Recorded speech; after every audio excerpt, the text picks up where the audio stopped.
Jama'a assalamu alaikum wa rahmatullahi wa barakatuh. Barkanmu da sake kasancewa da ku a wannan channel mai albarka na Hikima TV. Idan wannan shine zuwanka na farko, muna roƙon ka danna mana alamar subscribe sannan ka danna mana ƙararrawar sanarwa. Kafin mu kai ga fara darasin mu, muna roƙon ku da ku shiga wannan channel mai suna Mustapha Tech.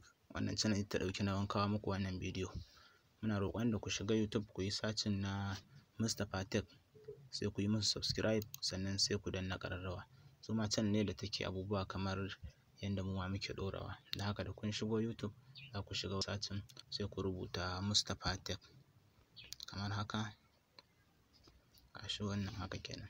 To da zarar kun yi haka channel ɗin za ta fito. Wannan ita ce channel ɗin Mustapha Tech ta, sai mu danna kamar haka. Bayan mun danna kamar yadda kuke gani nan, sai ka danna subscribe sannan kuma sai ka danna ƙararrawa a nan wurin, sai kuma ka danna all ɗin nan. To da kai haka shikenan ka zama ka yi subscribe a cikin wannan channel Mustapha Tech. Saboda haka muna roƙon da kuma ku yi masa subscribe saboda shi ne ya ɗauki nauyin kawo muku wannan bidiyo. Mun gode. To darasin da za mu yi a yau darasi ne akan yanda za ku yi amfani da yanda za ku gano date of birth, ko kuma in ce sabuwar hanyar gano date of birth na BBN ɗinku da kuma sunanku. Akasarin mutane sukan yawan manta date of birth na BBN ɗinsu. Wani lokacin za ka ga gashi ka je ka BBN kai kuma, amma kuma idan ka zo yin registration na wani abun ko cike wani abun, sai a ce dole sai ka sa BBN ɗinka, date of birth na BBN ɗinka. Kuma wani ya ga bai san date of birth na BBN ɗinsa. Wasu kuma suna zuwa suna canja suna ko kuma wani abun a cikin BBN, canja number waya ko suna a jikin BBN ɗinsu. Sai su kasa gane wannan sunan da suka canja ya canji ko kuma bai canji ba. To da wannan hanya za ta taimaka muku wajen ganin yanda za ku canja, yanda za ku ga wannan date of birth ɗin naku.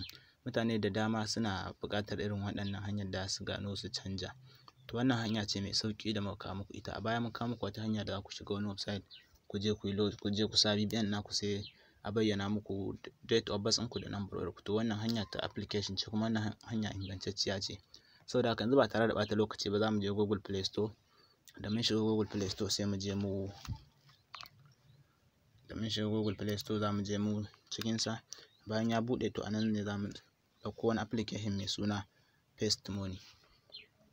Za mu rubuta Paste Money kamar haka misali. Bayan mun rubuta Paste Money, to yanzu zai buɗe, amma za mu ajiye muku link ɗin sama a comment na farko da kuma description na shi wannan bidiyo kenan. Za mu yi ƙoƙari mu ajiye muku insha Allah. Yauwa da ta gama searching gashi za ta nuno mana. Wannan shine application mai suna Paste Money. Za ku ga Paste Money Agent gashi idan kun lura da wannan icon ɗin a kansa. Sorry, ba shi bane, ba wannan bane. Bari mu sake rubutawa. Yauwa Paste Money Wallet, wannan shine Paste Money Wallet. Shi za mu yi, yauwa to wannan wanda aka rubuta Paste Money Wallet. To idan kun lura, mutum sama da 50,000 sun yi downloading ɗinsa shi wannan application. Da haka wannan application ba wai application ne da yake da bashi da tsaro ko wani abu ba. Application ne da ainihin kamfanin wannan Face Bank suka samar da shi, wannan application na Paste Money. Da haka yanzu za mu shiga about ɗinsa, ku ɗan sake ganin ƙarin bayani game da shi. Idan kun shiga about ɗinsa, to gashi nan. Hanya ce da za ka tura kuɗi cikin sauƙi kuma da cikin sauri za ka tura kuɗi. Ana tura kuɗi zuwa lambar waya, ana tura kuɗi zuwa number, sannan kuma ana karɓan kuɗi zuwa cikinsa kenan. Kamar dai wallet ne kenan, wallet wanda suke harkar Bitcoin da sauran cryptocurrency sun san wallet. Ana biyan bill da shi, ana shiga Bit, ana TB, harkar TB da sauransu. To shine dai ɗan takaitaccen bayani akan shi wannan application na Paste Money. Saboda haka kar ku ji komai idan za ku yi amfani da shi wannan application, ko kuma za ku sa BBN ku akwai matsala. To application ne da Face Bank of Nigeria suka samar da shi, kuma application ne da zai baka dama ka yi amfani da shi wajen tura kuɗaɗe da sauransu. Idan kun shiga bayaninsa za ku gani. Da haka ba wata matsala yin amfani da shi wannan application. To yanzu sai mu danna open. So ni dama na riga da na yi downloading ɗinsa. Bayan mun danna open, to zai kawo mu wurin nan. To da ya kawo mu nan wurin, to anan suna buƙatar mu sa number wayar mu. To amma number wayar ba sai wai number wayarka wanda kake amfani da ita zaka sa ba a kowace irin number waya ce zaka sa ba sai number waya da ka buɗe BBN ba, kowacce zaka iya sa kai ba ma number ba ko ma miye ne zaka iya haɗawa ka sa 1 2 3 4 5 zuwa har 11 lambobi guda 11 da suke so. Kun ga yanzu wannan ai ba number waya bace amma na saka ta wai saboda kar ma ku ga dole kamar sai an sa number waya. To ko me kuka sa in dai lambobi ne suka kai 11 to ba matsala, sai ku danna continue. Da kun danna continue zai kawo ku wuri kamar haka, sai ku duba daga nan ga inda aka rubuta I have read and accept, sai ku danna wannan tick din sannan sai ku danna agree. Bayan kun yi haka to anan zai kawo ku sa BBN. To anan za ku sa BBN din wanda BBN da kuke so ku gano bayanai nata, number wayar ta ce, date of birth ɗinta ne, sunan da yake kan BBN ne da sauransu. To amma idan an sa BBN suna tura OTP code zuwa can, suna tura wasu lambobi guda 6 ko 4 zuwa kan layin ainihin layin da aka yi BBN ɗin da shi. To saboda haka idan haka ta kasance ba wai suna nufin ka ɗauko lambobin ka zo ka kwafa ka sa anan ba, a'a kai kawai abin da kake buƙata ka ga wannan abin.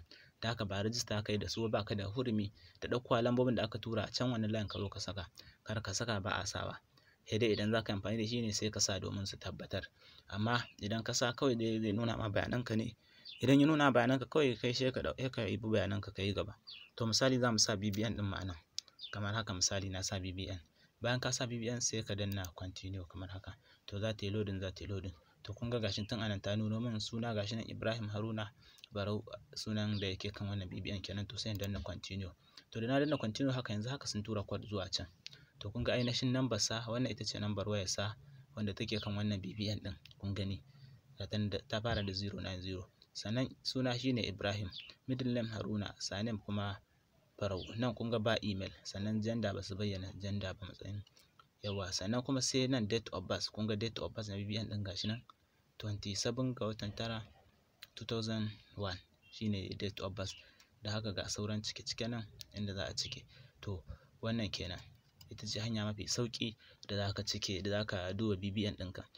Mafi akasarin mutane haka ɓata garin mutane masu kira da harkar damfara da suna iya amfani da wannan application, saboda anan kun ga zai bayyana maka sunanka, date of birth ɗinka da komai da komanka. Ai su kira ka su ce maka wai date of birth ɗinka ai ATM ɗinka ko wani abin ya samu matsala, suna iya amfani da wannan. To amma ni wannan ba na kawo shi ne don wannan manufar ba, na kawo shi ne saboda waɗanda suke samun matsala wajen date of birth ɗinsu. Da yawa mutane haka suna fuskantar rashin haddace date of birth ɗinsu musamman na BBN ɗinsu. To shine na kawo wannan hanya domin idan kuka yi amfani da ita date of birth ɗinku cikin sauƙi, sai dai suna tura code kamar yadda na gaya muku cikin layin ku. Yanzu haka yi wannan a wannan number ta an tura code, to amma babu matsala, ba sai ka zo ka sa code ɗin ba. Kun ga anan ma anan ne zaka iya sa code ɗin amma ba sai ka sa ba. Saboda haka wannan dai shine ɗan takaitaccen bayani akan yadda za ku duba date of birth na BBN ɗinku. Saboda haka mun gode, ƙarshen wannan darasi kenan. Kada ku manta can inda ta ɗauki nan kawo muku wannan bidiyo ita ce Mustapha Tech. Da haka da kun shigo YouTube ku rubuta Mustapha Tech, ga ta kamar haka za ta fito, sai ku danna musu subscribe sannan sai ku danna ƙararrawa, taimaka musu subscribe sannan kuma a danna musu ƙararrawa. Na gode.